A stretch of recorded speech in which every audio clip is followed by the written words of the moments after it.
always did feel like Quid had this paradigm where like the better the game's going, the more the team's winning. Yeah. Like the worse he'd play, and the worse his team playing, the more likely he is just to absolutely 1v9 carry. Blabber has the same thing. When Blabber's like too strong, it actually makes him weaker because I'm like, this guy is about to end. Like you're gonna see something.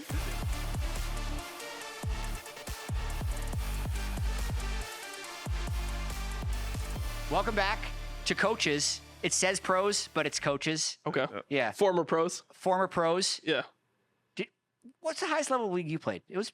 I played LCS. You're I played That is disrespectful. That is insanely disrespectful. Way more recent than you or me, actually. When I was playing on Curse, Thinkcard was in our house. He was on Team LAW Pros. All right. Dude, I keep accidentally starting these by flaming the person on my left. Like I called Fudge old, and then I was like, "Did you play LCS?" It's like you did. Like 4 years after. Of course. Yeah. I quit playing pro. Anyway, welcome to Coaches. We got IWillDominate on, who was a streamer. People have asking for Dom for some reason.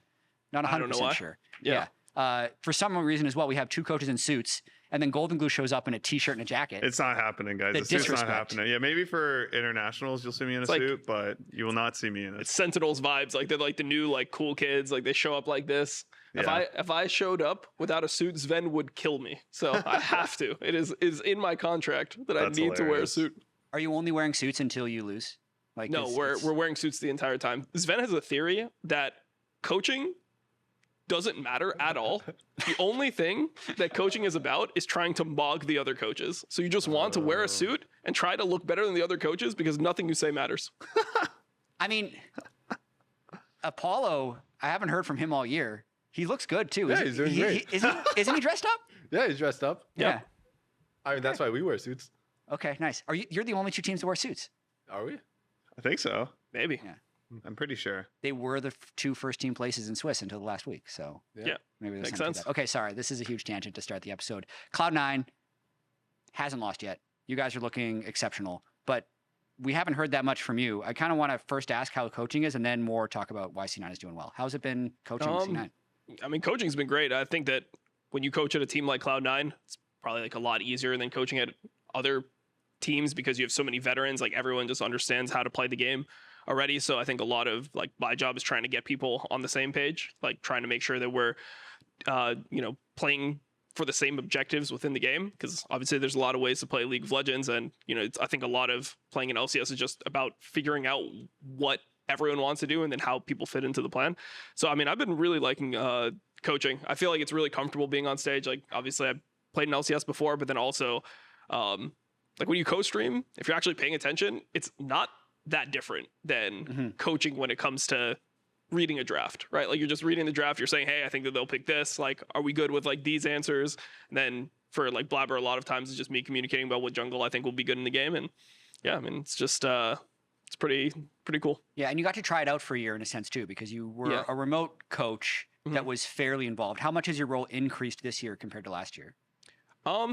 Well, obviously now I'm on stage, which is a huge difference. I put way more input into draft now compared to back then because I felt like it was weird if I'm putting a lot of input into draft, but then I'm not going to be there. So if like they do something random or something different, like I can't call an audible or anything. So like there's no point of me being really involved in that sense. But yeah, I mean, I think that I'm just doing different things now. Like obviously as a in-person coach, going to facilitate like communication, try to resolve disputes, like make sure that the team environment is good. And, Nick and I work on similar things throughout the day. So yeah, it's definitely like a big change, I would say, but I still really enjoy it because I mean, I genuinely just like the players on my team. So it's something that I wanted to do because I'm like, I want to see these guys succeed. That's awesome. I want to get a little bit more to the games today. And just so we keep things moving around, not the series you would have planned to have happen. What do you feel like went wrong today in the series against Cloud9? Well, game one was kind of just a disaster from start to finish, but it was pretty clear. Game two, we were a little bit more comfortable. We got through the early game, we got to mid game, but then it's pretty, I mean, as Dom was mentioning, he has a lot of veterans on his team. Like they understand just game flow in general, just pushing side, retaking, make sure side lane tempo is even, stuff like that. And we definitely missed one or two timers that drastically impacted game two. So, but overall, game two, I was pretty happy with getting gold onto his ear. Quad was doing a great job, I think, game two and game three, playing to his conditions. But overall, it's it's all about consistency. And I think maybe like a month or two ago, I predicted that Cloud9 would be the best team out of the gate. You guys only made one roster change. Overall, they had really good macro last year as well. So we have a lot of learning to do. We have a lot of kids. Yeah, I mean, I want to do this as respectfully as possible because I think Griffin, I really like him. I think he's a really good jungler. Yeah. He definitely had by far his worst series. Did you feel like there was any level of like nerves that came into it, having lost the previous series, going up against exactly the same team? Because like the crab forces, it felt like he was overforcing a lot of situations. What was your read? Yeah, I mean, I would say also like jungles usually don't look good when the team just is falling apart a little bit, like here and there. So I don't want to put too much emphasis on his gameplay. He's definitely not super happy with the way he played, and he can play better. You die at 4 out of 6 crabs in 6 games, like it's not going to feel good.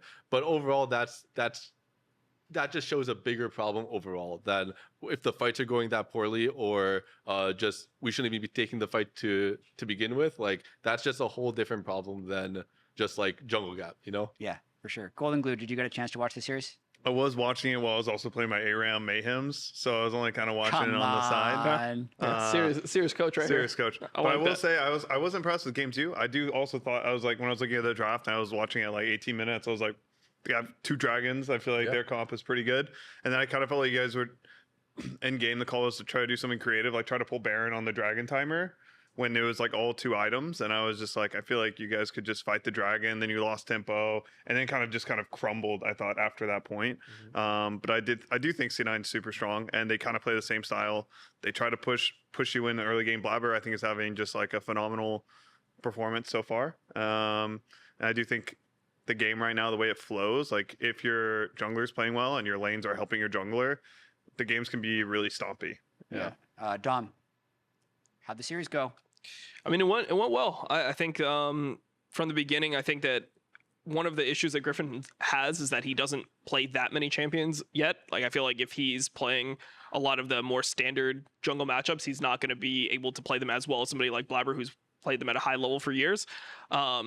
So, I mean, you saw, obviously, we first picked Mbessa versus them, played a jungle that's like one of Griffin's best champions. We saw it in the LCS. He's just super good at that champ.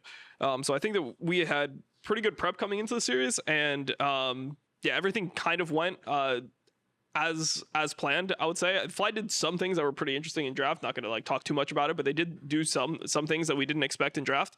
But overall, I think the series was good. I think, the real difference is just that we've been inting for crab for like 2 months and they've been doing it for like 3 weeks, so it's like there's a huge gap there when it comes to how long you've been inting. They're catching up a bit though.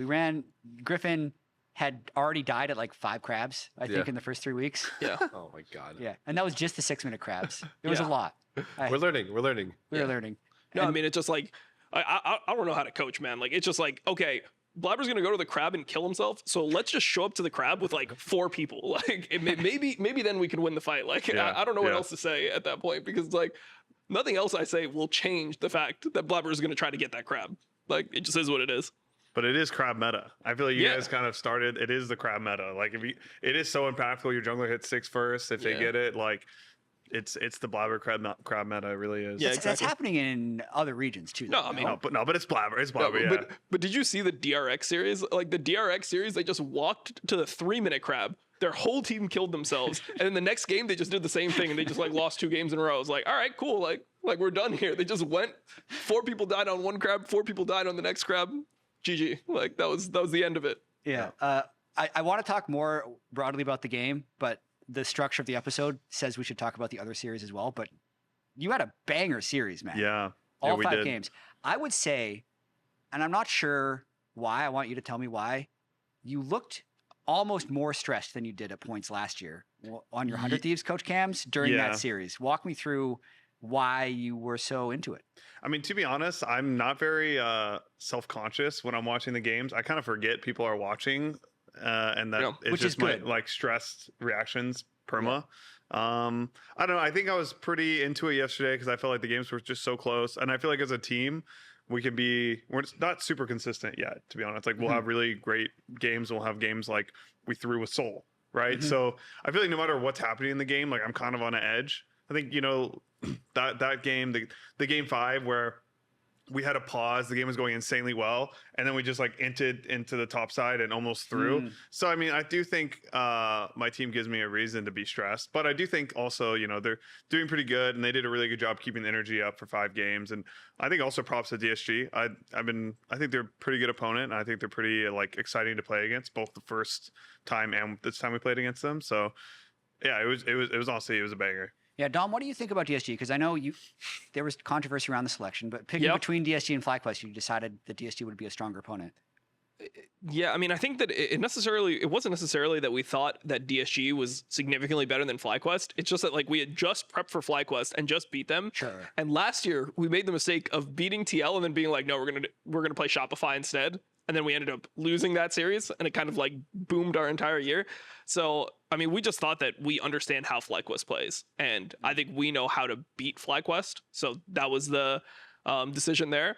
But it was something that Phil has been on my ass about the entire week, because every time DSG does anything remotely bad, he's like, oh, let's not pick DSG, guys. They're like good at making side plays. And I'm like, bro, like, what do you want from me? Number one, okay, I left the room and we were like, we're playing Sentinels. Yeah. And then I had to do content or an interview or something. And I came back, it's like, oh, well, that wasn't an option. So we just like sent in Flyquest. So I don't even know why I'm getting blamed for this decision. Like, maybe it was a miscommunication, something. As a coach, I thought that we were doing one thing, and then I left, and then we were doing something else. Sven said the same thing. So really, was it just Blabber? I don't know who made this decision. Like, I don't think any of our players like knew what was going on, because we thought that we could choose between Sentinels and DSG. Like, we thought that would make the most sense. Yeah, I mean, we can call a spade a spade. It's I think a valid controversy. You guys were 2-0. You were one of the 2-1 teams.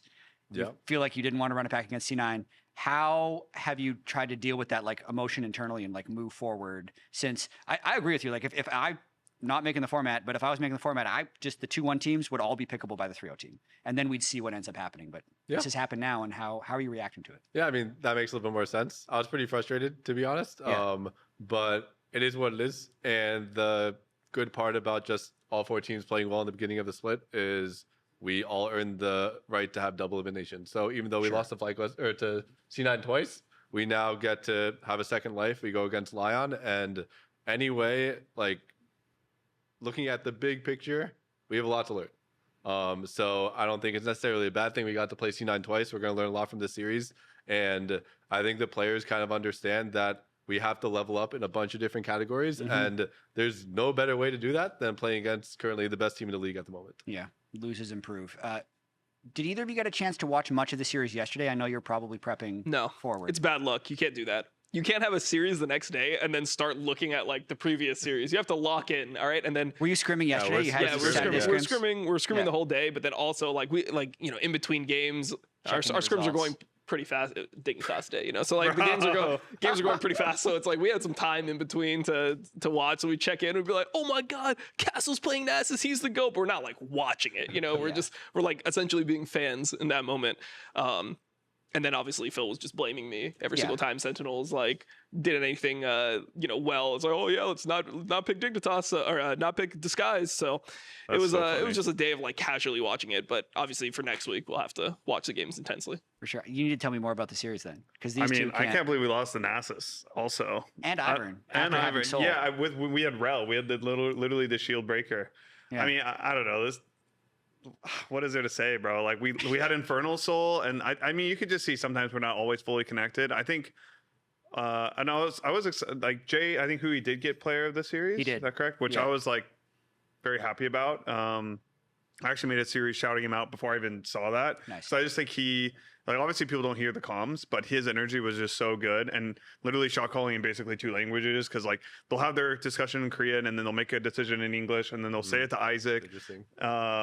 And it's just like, it's a lot of, I think, energy and stuff to keep up for him. And I think he did a great job. I'm trying to think like the highlights of yesterday. It was such a stressful day. I almost feel like I forgot about it. But I mean, I also think it was, you guys were talking about the format earlier. I just was so shocked too when we going into that day, we're like, man, we have a chance. I hope we don't get kicked out of playoffs today.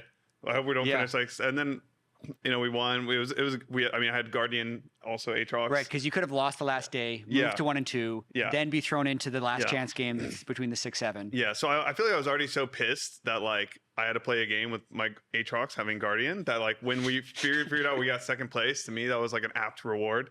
But I think it was just. So you int on purpose and you deserve a reward. Yeah. Okay. Yeah. Sounds good. No, it's just like playing it on hard mode, Okay. All right. Start a series 0-1. But no, I was actually shocked to see that we were second place. Thankfully, the format is in my favor for once. I feel like when I went to Worlds also last split, I had to play against 5 LCK, LPL teams. Yep. So that's funny. But yeah, no, I mean, the series yesterday, it was fantastic. It was really fun to coach. I feel like I was really happy into the Game 5 draft as well. I feel like the Game 5 draft, we were able to get like full comfort for the guys. And I feel like that made a big difference. Obviously in the games where I think things are more weird, they're playing NASA's Ivern. I think we're more likely to also maybe make a mistake just because we're not used to those kinds of things. Yeah, I don't know. It was fun though. Yeah, it was an incredibly entertaining series. Like the pocket picks that came out from both teams, Ashe Seraphine, which, I mean, we saw it in LCK last night as well. I think personally Enchanters are really busted in the right situations. We're probably going to see more of that. So just, hats off to an exciting series. Before we talk about lower bracket, hopefully you guys are comfortable talking without giving away too much. The game feels a little weird for me watching because of how much gold has been injected into everything. You can have situations where late into the game, you can have 2 players with like same kills, same CS, and one has like 2,500 gold more than the other guy because he's taken 3 turrets worth of plates and he's gotten like 2 of his kills are worth 1,100 gold, whereas the other guy's kills are worth 200 gold. Has that changed the way you are drafting or approaching the game in any way? I think you just have to be really intentional. Well, drafting for sure, but in game you have to be really intentional with who's actually getting the resources and who's getting like the pressure on the map, because it really does make a big difference. Just like 1,000 gold onto the top or the mid when it should go on the other person. So I think you just have to be way more intentional with the way that you play. I like the change.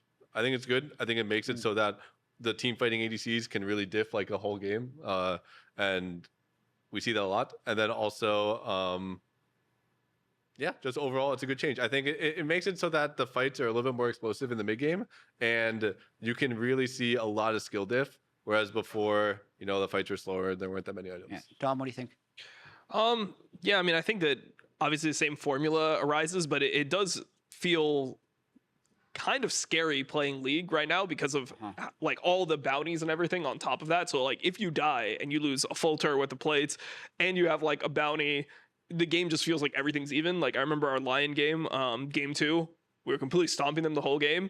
Then Ian ran it down intentionally top lane, and suddenly the game was like we're in a losing position. Like the Aphelios is just stronger than Berserker everyone. got like 2,000 gold in Yeah, one he fight. got like 2,000 gold, and then the game just felt like we should have lost, honestly, at that point. But we got lucky with the vision bug, and we ended up winning the Elder fight.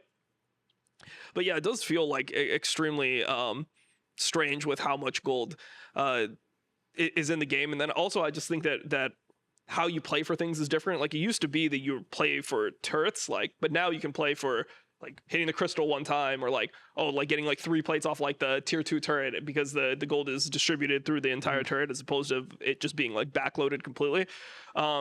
So I think that it just allows you to play like in a more finesse based way as opposed to how you played before, where it's like, okay, we're like trading sides hard, if you chunk a turret and the other team doesn't chunk a turret, it's like that's a pretty big win in and of itself. So just trying to factor in all those things changes how you play. Yeah, I mean, also there's just no Otacon anymore, so you don't have to fight at like 20 minutes, 21 minutes anymore. We have a so chance. Like there's more gold in the game, and there's not like the game deciding team fight at 20 minutes. So now it's going to go to 24, 25 minutes where people have 3 items, 4 items, and there's just more items in the game deciding team fights now. Yeah, or 3 minutes or 6 minutes, depending on like when the crab spawns and which side it's on. Throw it out at 3 minutes. It's just like the AD carry role quest, I think, makes a huge difference in competitive, because AD carries actually get their items fast, where I felt like before the game was kind of like, all right, third Drake, is the AD carry going to have 2 items or not? And now it's like, the AD carries are going to have 2 items on that Drake guarantee. They're going to have like 3 items on the next one, 4 items on the one after that. And it's like very standardized how like the item spikes come in accordance to like what's spawning in the game. So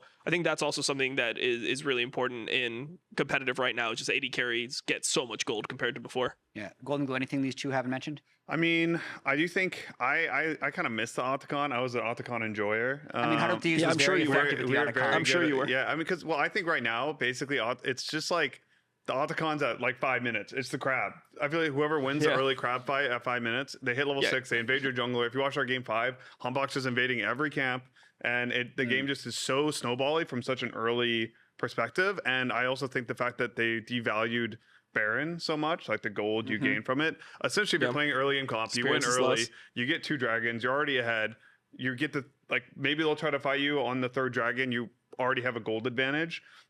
I don't feel like there's a big chance to like try to out macro your opponent in the mid game. I think it's basically just you win, you snowball, and you just stack dragons. It's a very like simple win formula right now. Where before I thought, you could basically just play, okay, yeah, you're winning the dragons, but we're gonna out team fight you. We're gonna make you come around this Otacon because Otacon was such a game warping objective. So I think they need to me, buff Baron a little bit. I just feel like taking Baron right now, like even Baron for 3rd dragon, you get 150 gold per person, and the other person's on soul point. And they made Baron also harder to kill.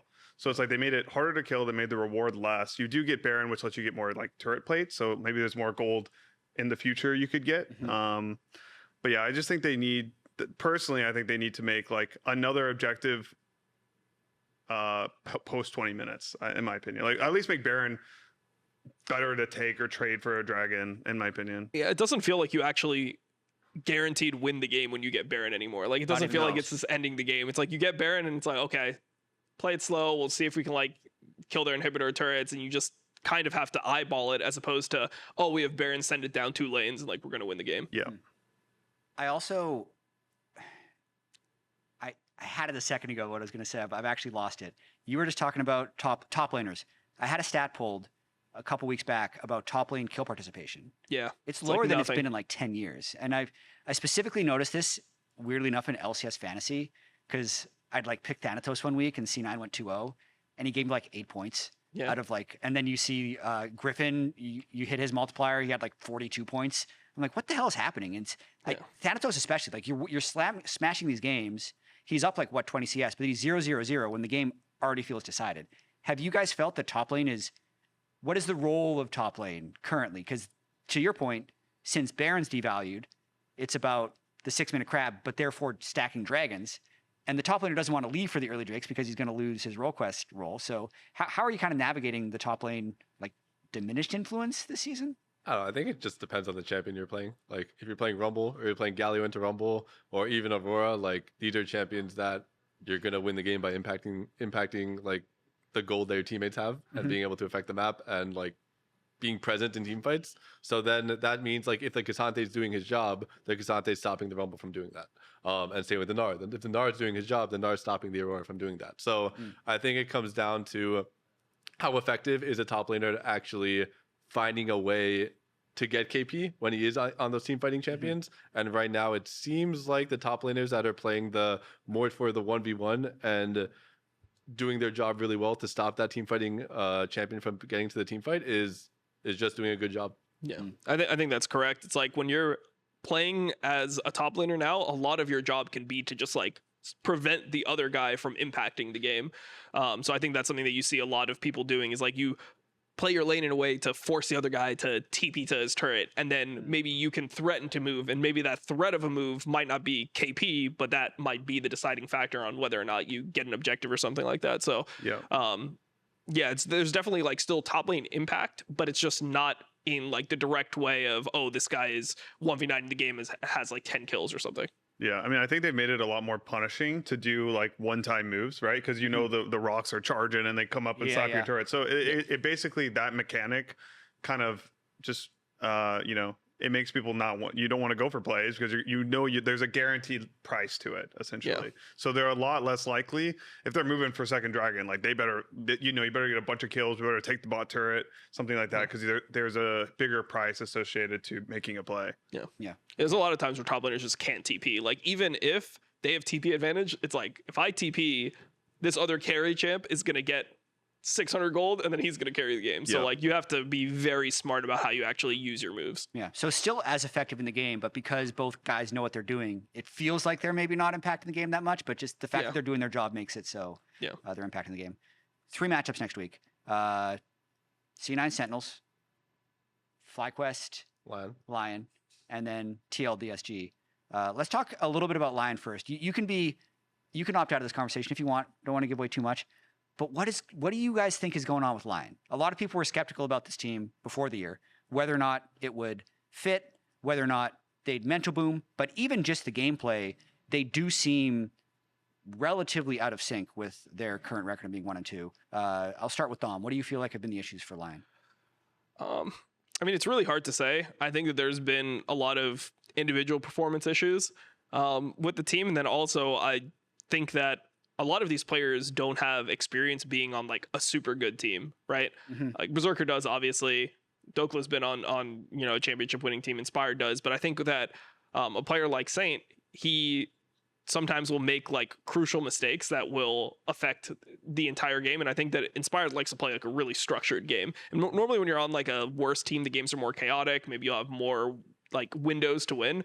But Inspired's not the type of guy that wants to create chaos in the game. He wants to take like a intelligent fight with an advantage. And like, if you lose that fight, GG, like he's not going to start doing things to create a lot of volatility within the game.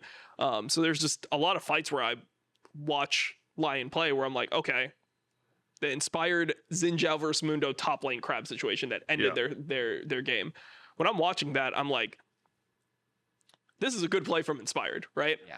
And the Cassio just doesn't kill the Mundo, and then somehow they get Cassio rinsed. ults Jace instead of Mundo. And then exactly. He like ults Jace instead of Mundo, and then Mundo lives with 100 HP, and then you're playing Xin Zhao from behind. Dokla ults the Aurora closer to the wall. So I mean, it was just a mess. Execute. So I just feel like, when you play with Inspired, there's going to be structure within the game, and he's going to do smart things within the game. Like one of the classic Inspired plays, Sven mentioned it on Pros last week, is if the Drake's not fightable, he'll just go top and like kill the top laner, take a turret. Like he's just somebody who wants to play the game in a formulaic way, and it doesn't feel like his team is, playing well in the windows that they have to actually play the game.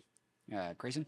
Yeah, I mean, I pretty much agree. I do think Inspired is obviously just like such an insane player, but I don't think there's maybe the same vision with how he plays the game and how the solo lanes play the game.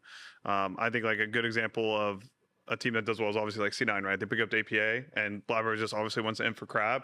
I think APA is right now is the most connected to his jungler and like playing for his jungler. Where I always saw Saint as like the kind of player who's like really gonna, you pour resources into him, give him counter pick, give him Aurora, give him Yone, and he's gonna try to carry the game through like making it through lane phase, winning lane, and then playing side lane. But I think Inspired, that's not necessarily, he's not kind of like the AFK passive jungler. He's making plans, he's getting his own advantage, and he needs his laners to facilitate that. So I feel like sometimes they just struggle to share the same vision of how they want to play the game, how they want to draft around the game as well. But I still think they're like a scary team because I do think that the game is just so jungler centric right now. And if Inspired just tells everyone what to do and they do it, I think they're in a good position. Yeah. Do you have predictions? Just pretend he's not here. I mean, the best teams that we've played against have been Lyon and TL. Like, we think that those are the best teams in the LCS right now with us. So I just predict those teams to win and then play each other. Goldenglue?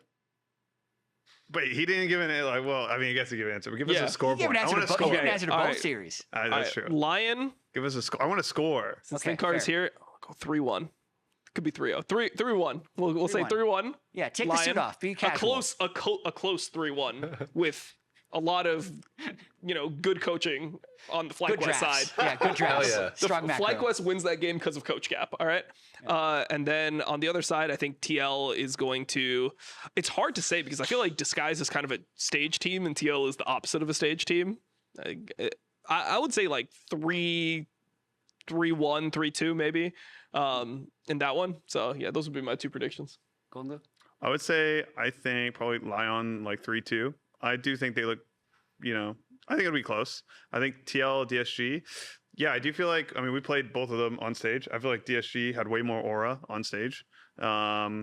and I'd probably give it like 3-1 to DSG. I just think also I actually really like the way DSG drafts and the way they play. I was some of the picks, like I didn't think the Nasus Ivern was like particularly good, even though we lost that game. But I still think a lot of the other games, the way they're drafting, it's like very clear how they want to play the game, and I think that's just a very powerful tool going forward. Okay, Thinkcard, you can give predictions. So if we improve off what happened today and we know how to play mid game, I do think we match up very well against Lyon. I think the thing that Dom said is very important, which speaks at how good Quad and Masu actually are, which is when Flyquest is fighting on those timers with Inspired and Quad and Masu, they'd win the fights. Right. And Lyon's not winning those fights. They're not winning those skirmishes. And we have Quad and Masu. Yeah. And I think we have the better backline against them. So if we do brush up our mid game and actually understand the flow of the game, I think we match up pretty well against them. The other series, I mean, TL should win. I do think DSG and Sentinels, I think you guys actually improved a lot in the last 2 weeks, are both good teams. It just comes down to whether TL mental booms or not. When they're playing well, they're very, very good. But there's like, the game is a lot. It's a lot of it's mental, and I could easily see them collapse if DSG wins a game, and then they are kind of on the back foot the whole series. I mean, they were one FBI being overconfident play away from not even making playoffs, which is crazy to me because, including this conversation, everyone I talked to is still saying that they might be. They're still a top team if they reach the level they have been in scrims. On stage, though, we haven't seen it. Like we saw it in one of their Shopify games. They beat Shopify in like 25 minutes. Everything else has been super messy. What is, Grayson, to you, what has been the thing that falls apart the most for TL? Yeah, I mean, we haven't scrimmed them that much, and especially not since we've improved. I think we scrimmed them in the first week, and that was pretty much it. But I think, that like our stage games and then into that Dignitas game, which that was just like, I thought, one of the funniest North American games of League of Legends I've ever watched. Very North American. It was just like ridiculous. Entertainment maxing. Yeah, entertainment maxing. Like I just, like I also, since I have players that I worked with last year on both sides, it was just like I was seeing like bad habits everywhere that I was like coaching last year. And I was just like, give me some bad habits. You're not coaching them anymore. Just let it rip. No, I'm good on that one. How about Quid running it down with like a 4K gold lead? Like, is that a bad habit? Just, I mean, having the 4,000 gold lead's a good habit. It is a good habit. Yeah. No, I always did feel like Quid had this paradigm where like the better the game's going, the more the team's winning. Yeah. Like the worse he'd play, and the worse he's team playing, the more likely he is just to absolutely 1v9 carry.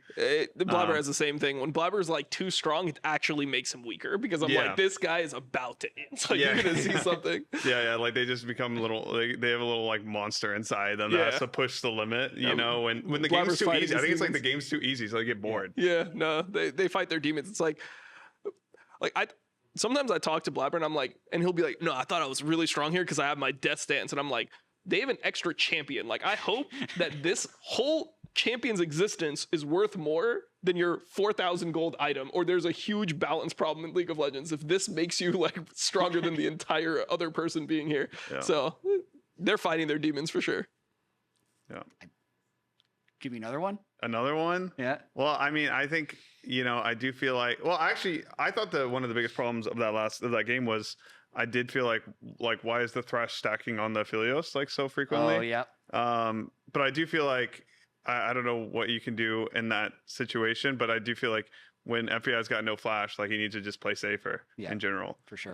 But I do feel like the Thresh was on top of him the whole time, and I was like kind of confused by that. Yeah. Yeah. Did you see the Cloud Sicky interview about that? Well, are you talking about the final one? The final one where FBI said, I know Nico's on this minion wave. I'm going to bait it. Yeah. That made it even funnier. That just makes it crazy. That made it even crazy. That's crazy. No, I don't know. It's respectable, honestly. It is respectable. But then like 4 people got hit confident by the comms. Yeah. It's no, it's a good play if it works. I guess. They could have won the whole series. Execution issue, for sure. Yeah. Thinkcard, what do you think Team Liquid is missing the most? And do you still feel like you guys are in a difficult situation now? Because I agree with you with your Quad Masu take. I think that's really good. Like Inspired would just take these fights where with Whipple Quad Masu, they'd win the fights. And with their current roster, they're not winning those fights. And there's not a huge amount of difference. And in that, I would say top lane being like 1,000 gold up every game with Whipple was also a big factor for Flyquest. But I'm sorry for rambling. The question's about Team Liquid and just what you feel like they need to do to look better. I think they like want to play the Inspired way, which is structured, fight in your good timers. I mean, I think it's a great way to play the game. Yeah. But I don't know if some of their players can fit into that. We're talking about like Quid, like trying to be a playmaker and kind of inting on certain timers. Like the team does kind of fall apart, at least on stage. But it's hard to get past the fact that in scrims and in practice they are very, very good. So it could be a nerves thing. It could be dealing with pressure. A lot of the time, super teams don't work is mainly because like there's so much pressure that you should be winning and you should be doing all these things, and the mistakes are just so brutal. Yeah, and the pressure for Team Liquid is really high, just because when they also raise their expectations. If I think about when they actually won their split and they broke through, it was the split where their expectations were the lowest, because it was the year after they had the like Bjergsen, Dwippo, Santorin, like most expensive roster in NA history. And they're like, actually, no, we're going to go with APA and Jan. And then they win the split because they changed the expectations. That was 2 years after, no? Was it 2 years after? I think it was the year they got rid of him. Because 2023 was the summit. Oh, God. Yeah, it was the summit. The TLCK. Pioshik. Yeah. Yeah, it was Still TLCK. relatively high pressure. Yeah, it was pretty high pressure. God, that was was a so wild funny when team. they got 7th, though. Like, That was a wild team. Like, they didn't make playoffs. That was a prime hate watch, but, you know, it is what it is. I like this. Yeah. Do you have any other hate watches? No, I don't hate watch any teams. Definitely not never. T1 that lost to BNK Fearx. It was horrible to see. I was really sad seeing BNK Fearx take out T1. All I'm saying is C9 beat BNK Fearx in Kespa Cup, but T1 couldn't. So that's really interesting. who's the better team? Like, really? Yeah, that's true. Like that's T1, true. like C9, like I don't know. Begs the we'll question. have to see. I mean, if they don't even make it to first stand, then we'll they're never scared know. of us. Yeah. That's why they're trying to avoid going there. I see. Yeah, I like this. I think we're out of LCS topics, but I did actually legitimately want to talk. Did you catch LR at all? Los Ratones? Just to follow a their little. story a little bit? A little bit, yeah. A little Yeah. bit. I've reviewed every single game they played. Yeah. To in-depth. me, and this is a question for you, Dom, like how crazy is a full-time streaming schedule? I mean, you did it a little bit last year on top of coaching a team. Yeah, I mean, it's like pretty much impossible to maintain. That's why I decided to go in one of the directions. I said, I'm either not going to coach at all this year, or I was going to coach full time. And like, I'll stream every now and then, but not really. I think it's just impossible to maintain, really, because I would wake up at 3 a.m. and I would co-stream LPL. And sometimes like the LCK games last year, they would do like the 1 a.m. starts. So I would do like 3 a.m. until 10. And then I was also doing like, you know, talk shows. I was doing some podcasts as well. And then I was also doing Ruddy Sack. So You were also trying to run a team. Yeah, I was trying to run a team. So I would sometimes do those games as well. And then scrims would start at around 1, around 2 my time, because I was in Texas. And then I would go from 2 to 8 and then wake up 3 a.m. and do the same thing again. So that was probably the most tired I ever was, just because of the lack of sleep and then the constant grinding. And then obviously if you're trying to actually be a coach, you have to spend time preparing things. So sometimes that in-between time between when I was done streaming and scrimming, I'm like rewatching VODs, trying to think of good things to bring the team, like things I've noticed that I think could have good impact in our game. So it was a pretty impossible schedule. I think that, like, obviously Kedro wanted to keep on going with Los Ratones if it was possible, but I think there is probably a sense of relief that he has now that he can chill a bit. You know, like if you're only working 7 or 8 hours, that feels like you're on vacation when you're doing that type of schedule. Yeah. Before.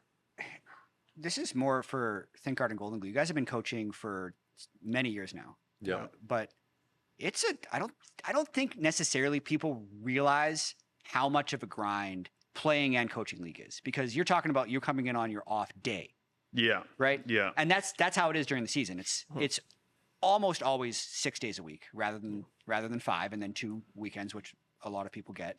But then even on your off day, you're doing something like this, or you're watching your opponent, or there's a pressure to play solo queue, or there's a pressure to press drafts. Now that you've been in it for a few years, like I don't know, how do you deal with the nonstop work that it is to be a pro coach? Yeah, I mean, it definitely is a lot. It's definitely different from playing. I think playing, there's more onus on. There's definitely more pressure on you. At least that's how I felt when I was playing. Yeah, definitely. Because your own performance is so dictated to how much you're practicing. I feel like as a coach, sometimes it's like you could put in so much work and effort and prep, and then sometimes it's super satisfactory and it makes a big difference to the teams. And sometimes the players just show up and they're asleep and you get nothing all day. And then sometimes they're also just super focused and they lock in. But I do think in general, it is a lot. I think this team, particularly like starting a new team and having brand new players, I'm putting in a lot more hours than I was when I was like more comfortable and used to the guys on 100 Thieves. And I feel like I've also coached like in academy a bit as well. So there's definitely a different level of like, I think, grind depending on where you're at with your team and what's going on. But yeah, I do feel like right now, this is my off day and I'm probably working like 70 hours a week plus. And yeah, my off day, I'm always like planning the first meetings of the day of the week and like thinking about my opponent. So it is it's pretty relentless. And then if you then go into international travel, that's when it just becomes a full-time, full life cycle, feels like kind of thing. But I don't know, it's still fun. I still love doing it. I love competing. So it's one of those things where I do feel still very lucky that I get to do it, even though it is a lot of work. But I mean, I'm teaching people how to play video games better. You're coaching a video game. It's like you tell someone else you do this job. It's like, what? Like, yeah. How is that a job? What about you, Thinkcard? A lot of at least for me, I feel like a lot of the pressure is actually during the week, and then on game days, like it's the opposite for players. Like on game days, a lot of pressure on the players. Like it's really up to them to perform. But for coaches, it's most of the difference you're making is just the in between. And on game day, it's just like you're there for the players, you're level headed. But for the most part, they're the ones dealing with the pressure that day. So I think it's fun. Definitely a lot of work. The main thing that I think that tier 2 players and tier 3 players don't really understand and that they're kind of shocked by is what a pro player's life actually is. And you sacrifice so much to be a pro player. You miss family events, really important family events you're going to have to miss. You don't have a lot of time for friendships and stuff like that.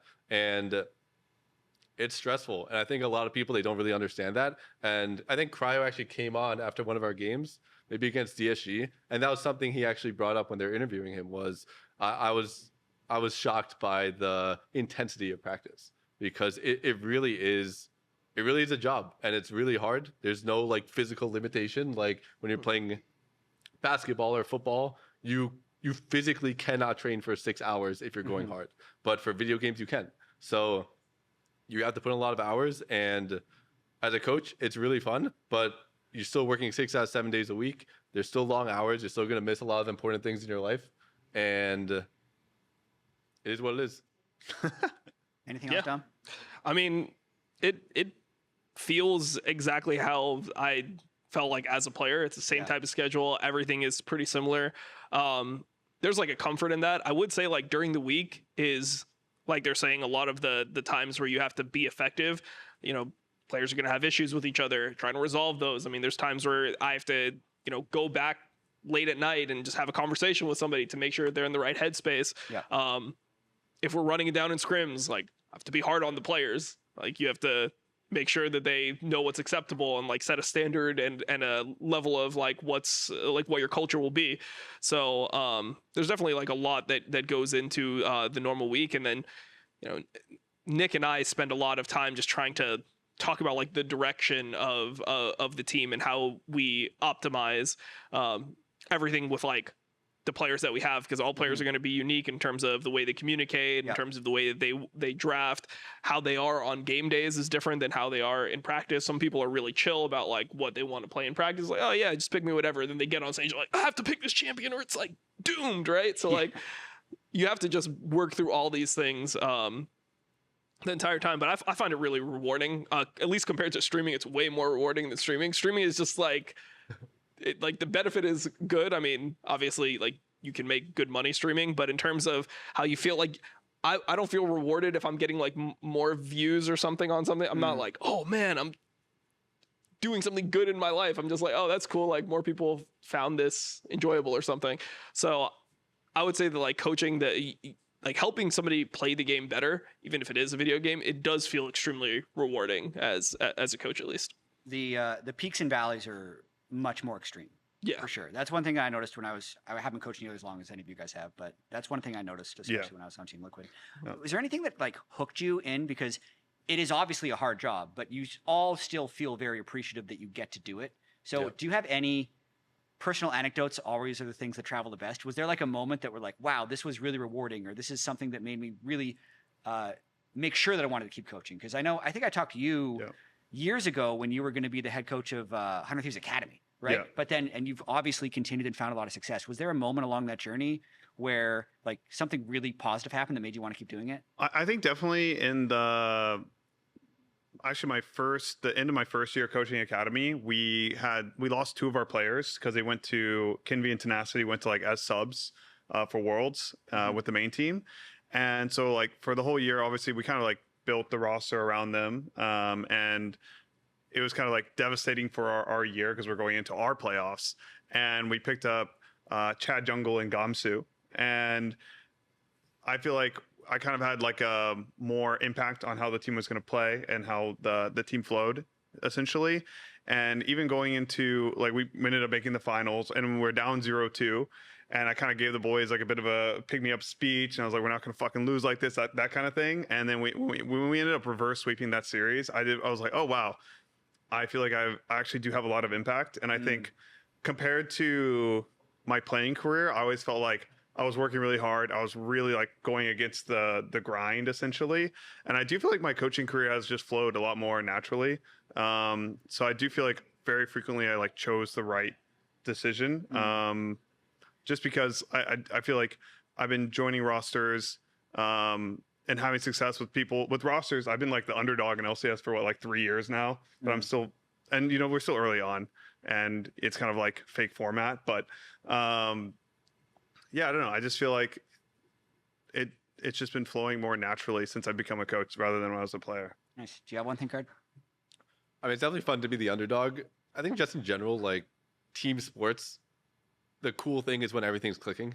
So I wouldn't say it's like a single moment, but it's like with my clutch run, or even when I was just with Furia, or the beginning of this year, just those like weeks or months of just the team is clicking and everyone's like loves hanging out with each other and everyone's having fun playing the game. Like those are kind of the moments you live for, and that's what you're striving to get to. And everyone's bouncing ideas off of each other, and it's honestly just so much fun when the team is operating that way.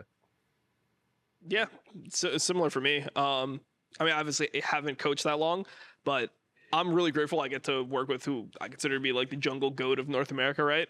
And just being able to like put some of my ideas into play with somebody that's so capable. Like Blabber can do anything you ask him to do. And I think that it's so cool to be able to like try out our ideas, and like if we come to like a consensus of like, oh, I think this would be really good versus this team on stage, and then seeing it done, like I feel like that's really rewarding. I'm like, oh, cool, like we did the thing, and then he comes backstage, it's like, yeah, that worked. Especially because you watched so many like hundreds and thousands of hours on stream, being like, I can't believe they're setting up, you know, Rift Herald wrong, and then you can actually try and change exactly. it. So I just find that type of stuff rewarding. Like seeing plans come to fruition on the stage just feels really good. Small tangent. The ward, you can see both ramps if you place the ward in the right spot in the bush. Yeah. We checked it today. Oh, so he placed it in the wrong spot? Yeah. That's a Blabberism. He placed it too shallow. Blabber said outside the brush, but there's a spot on the brush that can still see the entrance. Which is it's probably like a 1 pixel spot. It's a small pixel, man. I mean, you can do it pretty consistently. It just has to be like a little bit away from the wall so it doesn't like cut off the vision. Yeah, it's got to be deep. It can't. If it's too shallow, it doesn't get it. But you get it deep in just the edge of the brush. Yeah. I've seen many people die because of that fake vision. Yep. It's probably just better to place it in the river. I mean, you can just put it in the ramp, man. Like just go there, put your ward down. Let's not boom the game in the first. Yeah, I'm gonna die to like... Braum, like just sitting over there, like trying to get the ward in the exact right spot. Just get hit by a Q and die.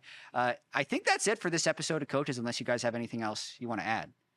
You came all the way in here on your off day, Goldenglue. You want to talk I'm just some so trash? stoked to be here. You want to get in the heads of C9 before your matchup next week? They're pretty good. I'm not going to lie. I mean, it would really suck to lose against us. There's a lot of pressure on them. I would hate to see that happen. But, you know, we're just some underdogs just doing our best. And, yeah, I'm really excited at the opportunity to coach against this lad right here. Yeah, that's what it is. I mean, I think that Yeah, obviously Sentinels, they have they've won a major. You know, what was the last time they won like a major in Valor, right? What was the last time C9 won anything? So, you know, I think for us, like, we're coming in big underdogs. I think that Sentinels will be a tough opponent. So I'm not going to let him curse us here on the C9 podcast. hasn't gone to an international tournament since 2023 Worlds. At least we got America's Cup. You were at Worlds last case. year. Yeah. So who's the real underdog? Really? Yeah, I mean, new team, same color, I guess, similar color, but Thinkcard went to Worlds quarterfinals. True. It's true. Yeah. That's all I got. Unfortunately, I'm not partaking in the game last time I went to Worlds Sentinels. was 2012. It was 2012. It's been quite a while. I helped get circuit points for that team. Oh, Yeah. thank you, You Jatt. owe him. Yeah. Yeah, IPL 3 champions. Okay. That's it for this episode of Coaches. Remember, next week, LCS starts on Friday. You can check Coaches on the LCS YouTube channel or on Spotify. It's called Pros. Coaches only happens every once in a while. Dom, Goldenglue, Thinkcard, thanks for hanging out. See you next time.